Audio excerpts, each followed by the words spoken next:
السلام عليكم وحياكم الله. رجعنا لكم بحلقة جديدة وبقصة جديدة، ولكن اليوم قصتنا تختلف. اليوم قصتنا مو ويا جريح واحد، ولكن اليوم قصتنا أكثر من جريح. اليوم قصتنا ويا عائلة كلها عطاء. يعني تصوروا الوالد يلتحق وينجرح، وراح فترة ينجرح الابن، وراح فترة ينجرح الابن الثاني، ونفسيته الثاني ينجرح مرة ثانية، وعائلة لحد الآن هي مستمرة بالعطاء والتقديم لهذا البلد الجريح. أنا وأنتم خلونا نتعرف على الجريح سيد باقر الغالبي. سيدنا أهلا وسهلا بك. أهلا مرحبا، مية هلا بك. شلونك؟ عساك طيب؟ الله يحفظك، رحمة الله عندك. أنا والسادة المشاهدين خلينا نتعرف عليك. أنا سيد باقر سيد ذباح الغالبي من عشيرة الغوالب. نعم والنعم. بالفترة مع الفتوى، احنا بداية الفتوى تقريبا، بداية الفتوى أنا والولد من تحركنا وياي أصدقائي بالجهاد يعني. العفو سيدنا، العفو ولو قاطعك. خلينا نتعرف عليك أنا والسادة المشاهدين. اسمك الثلاثي، اليافوج، اليالوا. صحيح، أنا باقر سيد ذباح الغالبي. نعم. من فوج الشهيد سالم الفتاوي. احنا أنا تقريبا هي بالفتوى مشينا احنا كلها. يعني سيدنا بلحظة صدور الفتوى، بيوم صدور الفتوى، انت وين كنت؟ شلون تلقيت الخبر؟ شنو فكرت تسوي من سمعت الفتوى؟ رغم ما اكو شغله يجوز ما يعرفونها الساده المشاهدين، انا اعرف ان انت منتسب على الداخليه وحدود واجبك داخل منطقتك. صحيح. يعني سولف لي هذا الجانب، شلون فكرت تلتحق وانت منتسب؟ احنا بالشرطه. بالشرطه لحظه صدور الفتوى، يعني تقريبا يوم الجمعه صارت. احنا يوم من وراها تقريبا يومين احنا جهزنا انفسنا، انا وياي صافي وحسين ملاخ وباجت اقرب الناس ذولا لي. هذول مشينا انا وياهم، بدنا نمشي شكلوا انا على اسمه فقاع راد وياي ابنك. اي قلت لك بعد انا مارس سيدنا العفو، يعني جاك فقاع قال لك ابوي انا اريد التحق، ولا شلون التحق؟ قلت له انا ابوي والله انا ما اقدر امنعك. ثبيت عليه حكي هواي بس اشوفه ما يمتنع. قلت له ابوي انا ما اقدر امنعك، ها طريق الحسين انت تقدرون تمشون ما شاء الله محمد. كلام ابوي هذا 80% هو سوى المجاهد. بالبدايه كنت تقريبا بالصف الثاني بالمتوسط كنت. سمعت بيريد التحق جيت. الوالده تعرف راضيه ما تقبل بهالشيء. فجيت لي انا قلت له ابوي اريد التحق وياك وهاي.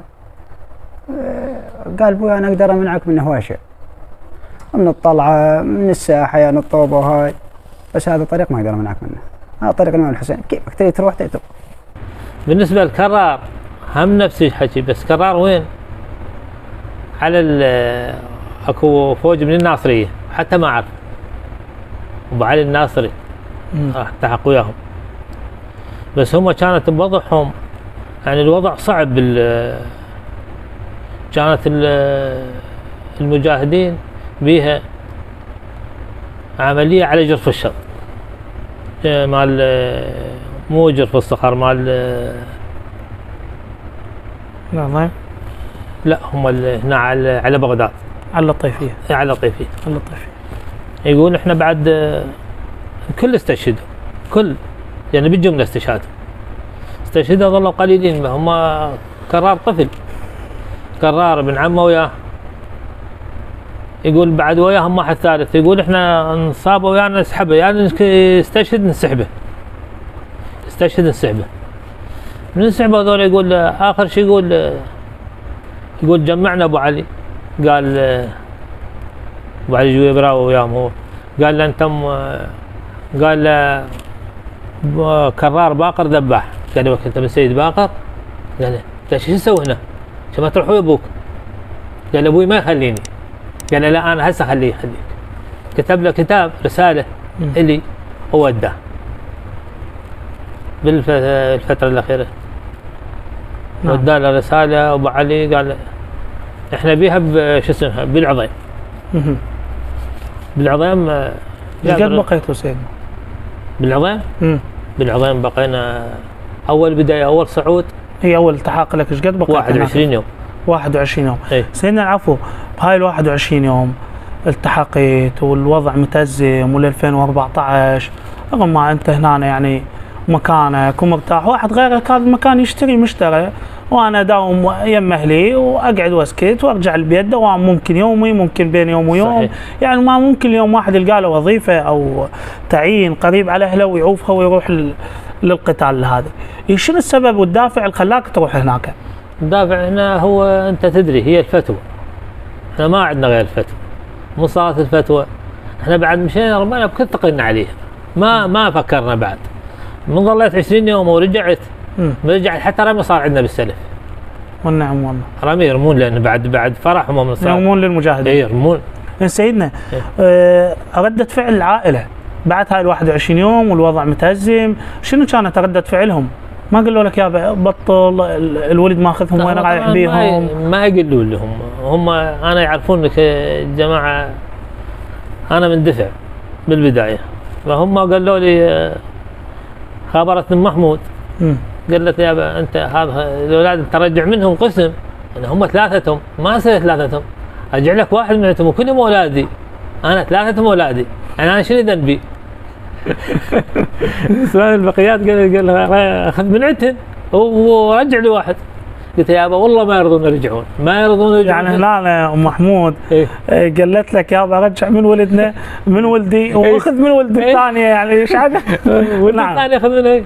قلت يا ابا والله ذولاك كلهم ما مستحقين، كلهم وجهاء اطفال يعني ما يعني سيدنا اللي عرفته منك بذاك الوقت ذولي لو كانوا مستحقين اي والله ويعني كنت تاخذهم وياك؟ والله العظيم ولا اخلي واحد بالبيت، ما عاد ما اخلي كل. انا طبعا ما باخذهم هسه غير صحيح. انا ما قال الواحد روح، بس هم شنو كلهم يردون يروحون كلهم، ومع العلم هم ذولا معافونهم مشوا، وانا قلت لهم ما عافونهم مشوا، واحد مشوا اللواء 27 وواحد مشى لغير مكان، بس بعدين قرر رجع لي وداها ابو علي قلت لك انا ورجع. والنعم والله. اريد افتهم من عندك سيدنا، اول التحاق لك ايش مرت عليك من مواقف؟ واجهت داعش من قريب؟ اريدك تذكر لي موقف مر عليك باقي بذاكرتك. الموقف اصعب موقف عندنا احنا موقف العظيم. نعم. بالعظيم صارت مواقف. احنا بالبدايه من التحاقنا اول ما التحق احنا نهجي، احنا اللواء العاشر من نلتحق على هجوم. يعني مستعد، احنا الحج ومنتظر جاهز. رحمة الله عليك. اي يعني اذا التحقنا على هجوم ما بها مجال، كل التحاق نهجم احنا. من وصلنا العظيم العصر انا انسحب الجيش وخذينا احنا مكان الجيش. جيش تعبانين وهامل شنو احنا جايين مجاهدين، احنا 70 نفر مع العلم 70 جينا من بغداد جابونا منشآت وذبونا. اول ما نزلنا بالمعسكر مع شو اسمه اشرف معسكر الشهيد ابو منتظر رحمه الله عليه، طقونا 3 هاونات طقونا. احنا بعد نشتغل انا وغيري حرس، قلت لهم خلينا نمشي، قالوا وين نمشي؟ قلت لهم نروح لهم شنو هم ذول؟ لا يرمونا بالشو اسمه. احنا عبرنا الشارع بكماتة 2 وهمر، عبرنا الشارع قالوا احنا اخوان ما نمشي وياكم، قلنا بس وصلونا لي هذا بالهام. لقينا تله ساتر وهو على التله يرمي، يصير ورا التله طق له هونين ويسكت. رحنا ليه لقينا المكان البوش والرمى والمال. بعد هو من لقيناه احنا رجعنا ونوب رحنا ليه، صرنا هيش رميناه هو طفى. لقينا الهون اخذناه، الهون 82 شر. والنعم. اي هم مو 60 82. اخذنا الهون جبناه ويانا الجماعه هواي والله المجاهدين. بعد احنا صرنا بالمعسكر اشرف، قبل ويانا نداء قالوا اخوان انتم تروحون للطلعه الاولى. الطلعه الاولى موجوده هي، تصيرون بيها. احنا صرنا هاي الشارع التبليط ركد، يعني لقينا البوش هيك لا احنا دخلنا الرمي. جيت قال اخوان احنا منتهي، سحبوا صرنا احنا مكان، صرنا بليلتها عاركونا بها. من عاركونا الحج ابو تراب قال هو سيد باقر بعد اخوك انت انا من اول ما وصلت انا امر سريه اول بدايه بيك الباب ليلتها امر سريه معنا العلم وياي ضباط من جماعتنا اخوتنا المجاهدين كلهم قالوا احنا براس سيد باقر لان هو الجماعه يطيعون له بوخيت بيك البركه بيك الله يطيعون احنا ما يطيعوننا اخوتنا المجاهدين. يقول منه وصلنا بعد الليل عاركونا ظلوا ينادي هم شو ينادون احنا ما شو اسمه ينادون محمود ما ادري شلون كيف اسمعنا. انا بعد من صار العرك طقيتها مباشر قلت له ابو تراب انا سيد باقر هو هذا حكي قلت له هو هذا حكي غير ابو محمود ويناديك محمود يعني قال لا ماكو محمود. قال يا بعد قلب والله العظيم هذا الحكي العادي سيد باقر. قلت له سيد باقر. قال هو سيد باقر يقولون لي انتم متضايقين. قلت له والله العظيم ما نتضايق ما متضايقين ولا نتضايق احنا بالنسبه ذاك. قلت له ماكو معركه قويه. قال سيد قلت له بس ودنا في سلاح في شق ما عندنا احنا بهاللهجه. قلت له في شق ما عندنا بس في شق ودنا وما لك غرض. قال يا بعد روحي كان اقول له متضايقين احنا شلون متضايقين؟ قلت له والله ما متضايقين. والنعم. بعد احنا صارت المعركه تقريبا كتلوا بها 2 جنود استشهدوا رحمه الله عليهم. اي من استشهدوا الجنود احنا شويه تحركنا عليهم طفروا هم بعد هم عاد شغلتهم هاي. الصبح سحبنا الجنود اللي استشهدوا لان جماعتهم هاي خطير مخبوصين هاي. بعد احنا الصبح صبح جانا بمنتظر هو شغلته ما يشجع واحد. البارحه سويت انت؟ قلت انت شلون البارحه تعوم مشانك؟ شلون تعوم انت تدري هاي المنطقه اللي عندك هذا الشارع عندك تبليغ هذا رئيسه هذا الهمر تجي عليه. قلت له انا بعد ما استشهدوا الجنود ما قدرت اتحرك. المهم بعد قال هو نتحرك. قلنا شلون نتحرك؟ قال بعد نعوفها طالع الاولى ونتحرك ناخذ العظيم. قال لازم تاخذون العظيم. قلنا كيفك؟ بعد ويانا قوه موجوده القوه عندها الامكانيه مالت السلاح والهمرات وهاي واحنا وياهم 70 بس 70 جماعتنا سمبي ابو مهدي والجماعه كلهم موجودين. رحنا الصبح بعد احنا هجمنا الصبح الهجوم ماكو معركه عارف ماكو. قلت ماكو عارك وقلت لهم هذا العظيم لو غيره بعد. قال عم هذا العظيم قلت ماكو بيوادم.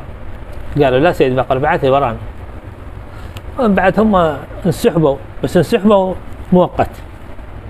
لقينا الهمرات لقينا الجنود المستشهدين ومحترقين بنفس الهمرات رحمة الله عليهم. نفس الهمرات لقيناهم محترقين ومنهم ميتين بالقاع ومنهم بعد ما كاتلينهم كتله بشعه. بعد احنا هم وصلنا جماعتنا وتأذينا هذا واحد منهم جاري. الله اكبر. شهيد من الجيش العراقي. شهيد من الجيش العراقي ابن ابو صادق. ابوي خابرني. لقيت لا ما لقيت وانا لقيت. رحمة الله عليه. اي لان احنا مضايقين احنا نريد نعارك. بعد احنا منطبينا بالغداء ورا الغداء بعد احنا صار الساعه 4 انتشرنا قال اخوان انت سيد باقر السرعه اللي بيردني الجهه الشماليه انت تكفى انت وجماعتك. بعد قلت لهم تحركوا وانا ادفع بعربانه حاط سلاحنا بيها وندفع فيها هيك. قلت لك والجندي جاي يركض بس تفق ثار هي استفق بس بيوت ما منطقه ما مفتوحه بيوت. قال اخو سيد باقر هذا انصاب وبعد صاحبك. بعد انا من اسمه قمصله هيك هذا قميص وعليه قمصله شوي. قلت له ذبيتها اثنين تليفوناتنا اثنين بعد ما هن وتليفوناتهن ذبيتها وركضنا من وصلنا ليهم حد اشوفه، قلت لهم وين ابو علي؟ قالوا ابو علي اخذوه رجع.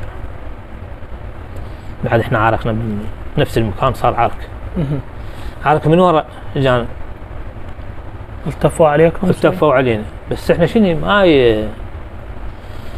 شلون هم التفافهم يعني، بس يصيرون وراهم هم شلون شغله لاسين بيها.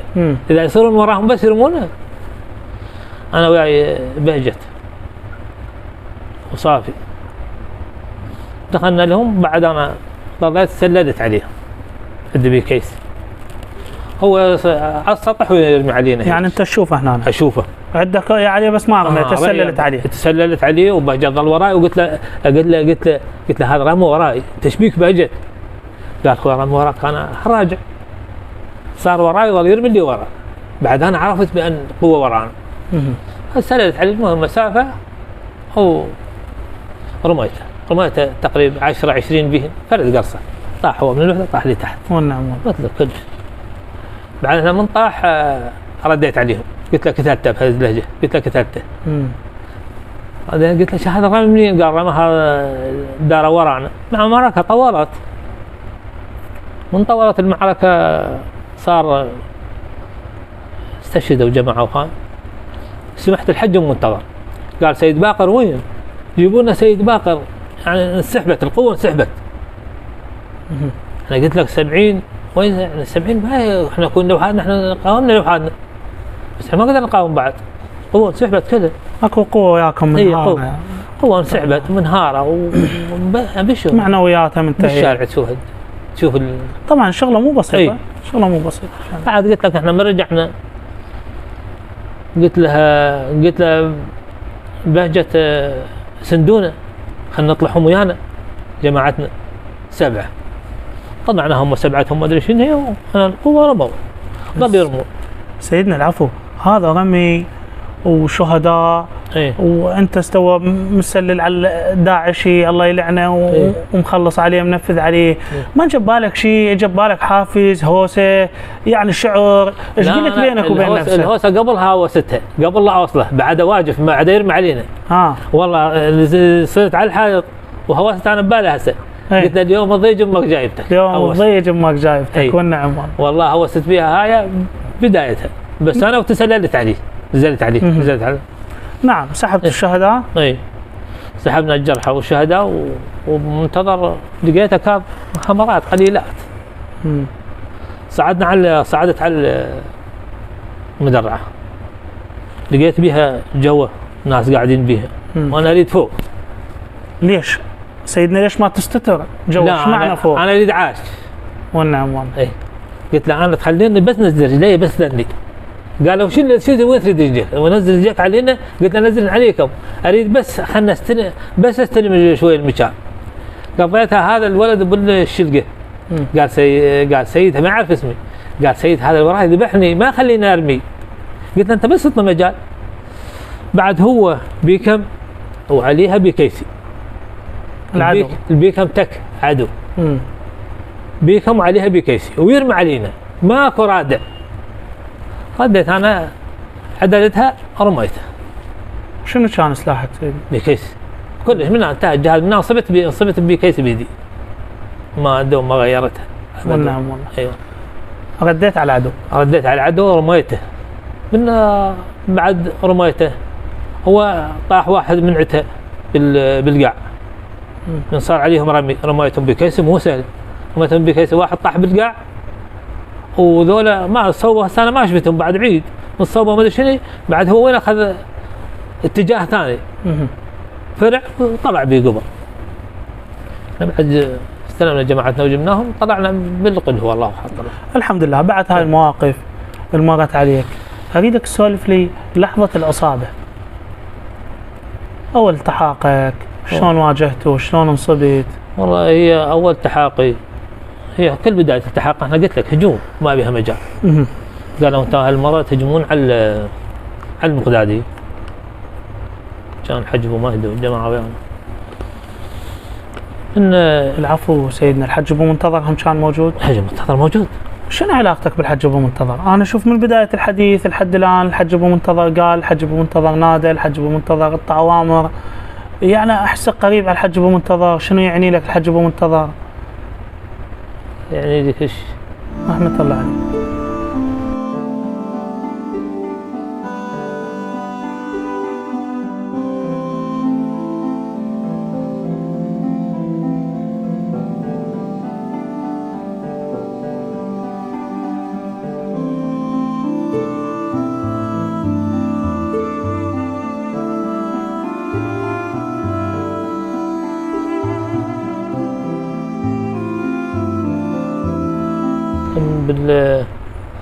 من مشينا قلنا له، قال هو سيد باقر ان احنا المره نهجم.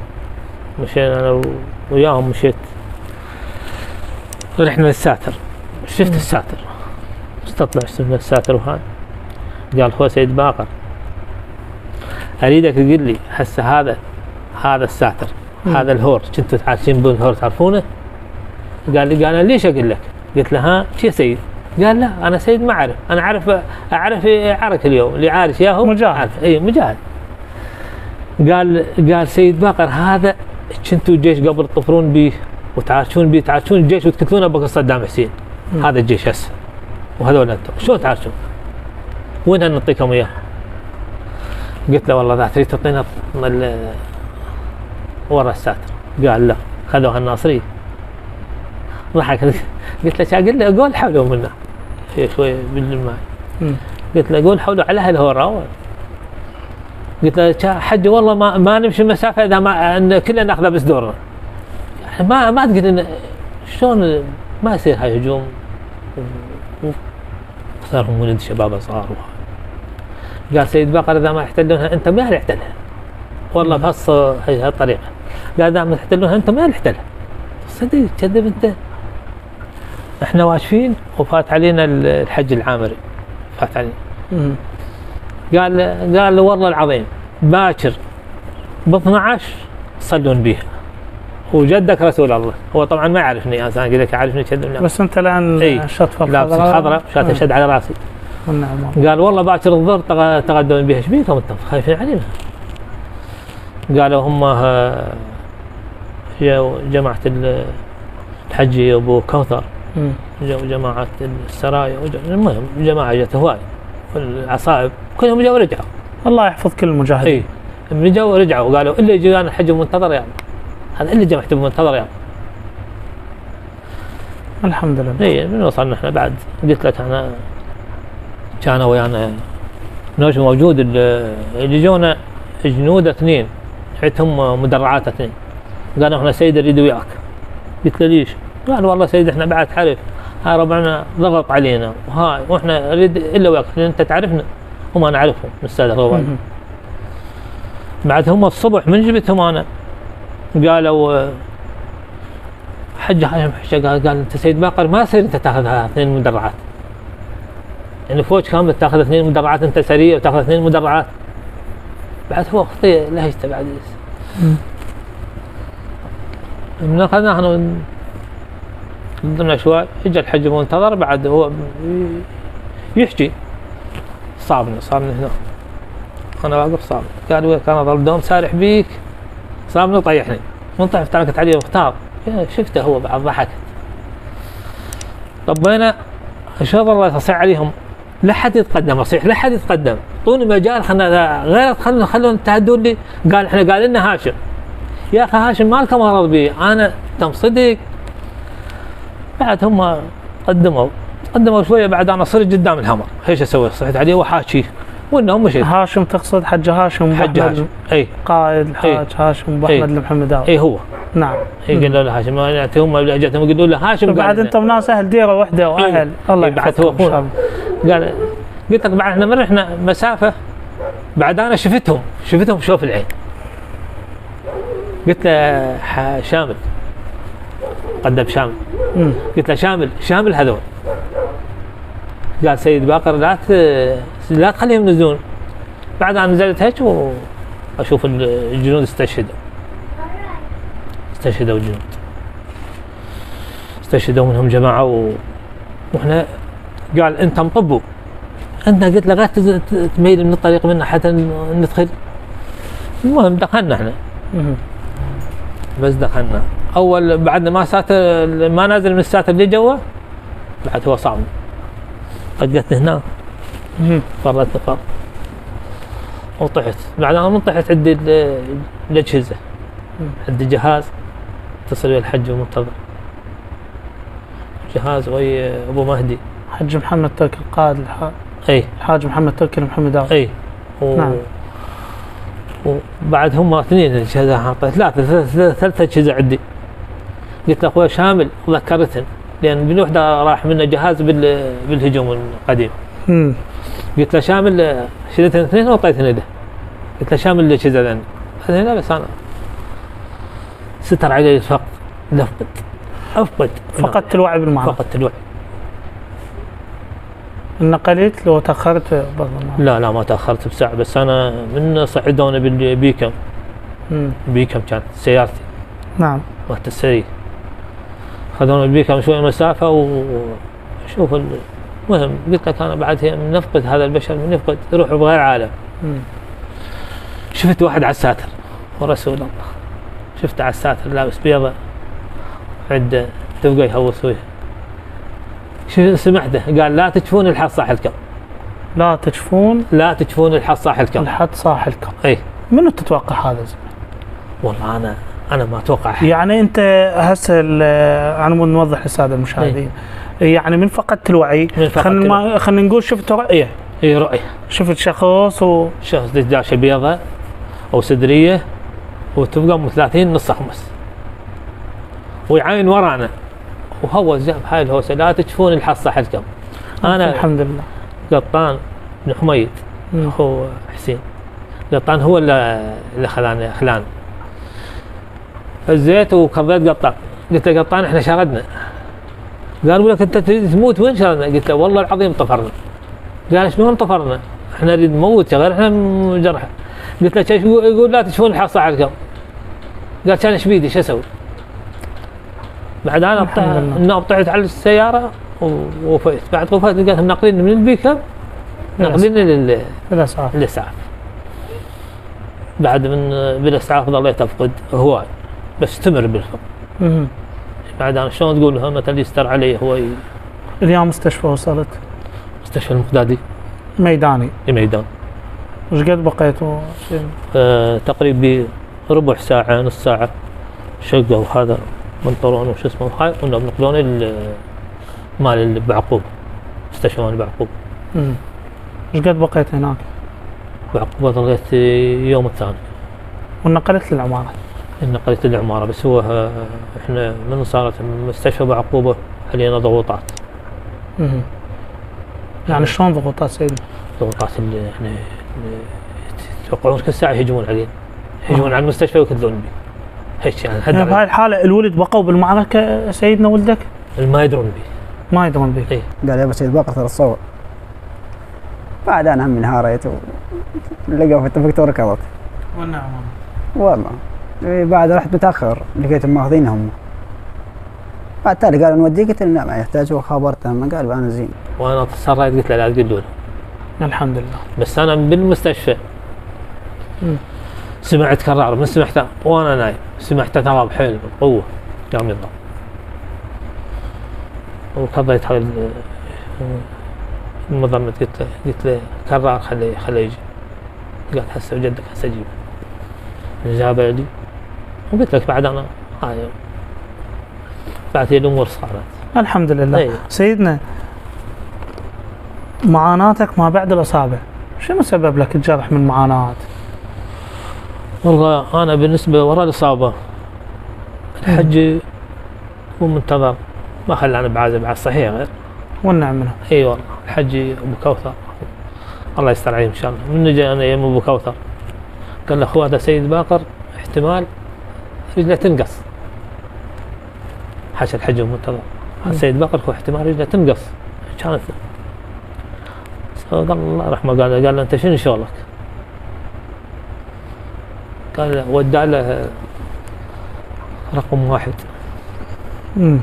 هذا الرقم اتصلوا بي انه صارت مهدوا طريق عبرة الجمهوري.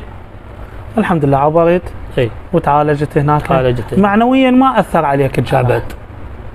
يعني انت اليوم كجريح ما فكرت تقول لولدك يابا انا انجرحت وتعبت ومريت بألم، لا انتم تتاذون وسيد فقار انجرح ومحمود انجرح، فقار انجرح مرتين، تعالوا يابا قعدوا وسكتوا، هذا الطريق ما يفيدنا تاذينا؟ لا ما احنا هسه كنا تقدم بالرتل وجت مفخخ.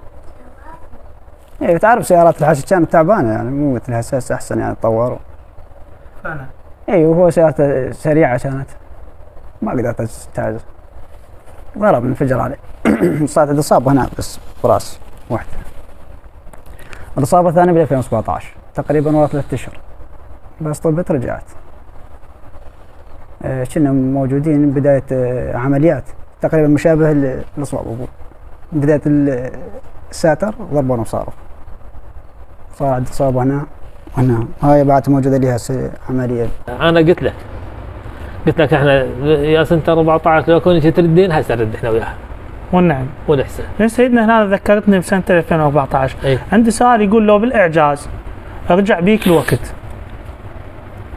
للواجب اللي انجرحت به. صحيح.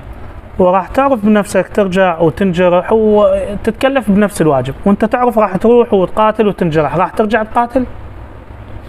انا بدي اليوم اجتنا اليوم، انا بدي كون اليوم احض من شو اسمه احصل استقاله اليوم. والله العظيم اليوم استقالت من الشرطه، الله وكيلكم محمد كيف.